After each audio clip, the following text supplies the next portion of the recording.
একটা ঘন আর সুন্দর বনে থাকত এক ভয়ঙ্কর বাঘ। বনের সবাই তাকে ভয় পেত।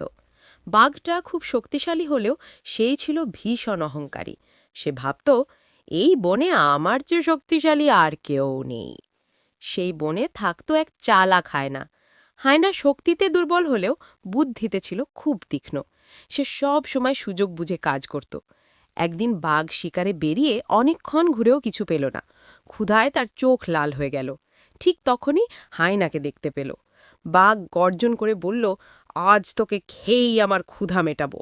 হায়না ভয় পাওয়ার ভান করে বলল, মহারাজ, আমাকে খেলে আপনার কোনো লাভ হবে না, আমি তো খুবই ছোট। বাঘ অবাক হয়ে বলল, তাহলে কি লাভ হবে? হায়না মুচকি হেসে বলল, আমি জানি বনের সবচেয়ে মোটা হরিণ কোথায় থাকে। আমাকে ছেড়ে দিলে আমি আপনাকে সেখানে নিয়ে যাব। ক্ষুধার্ত বাঘ ভাবল, হরিণ পেলে তো অনেক ভালো। সে হায়নাকে ছেড়ে দিল।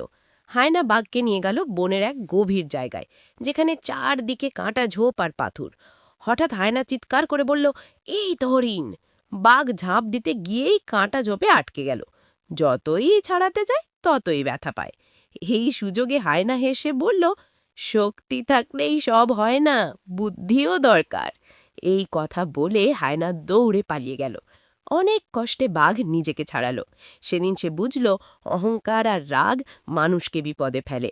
তারপর থেকে বাঘ আর কাউকে ছোট করে দেখত না, আর হায়নার বুদ্ধির কথা পুরো বনে ছড়িয়ে পড়ল।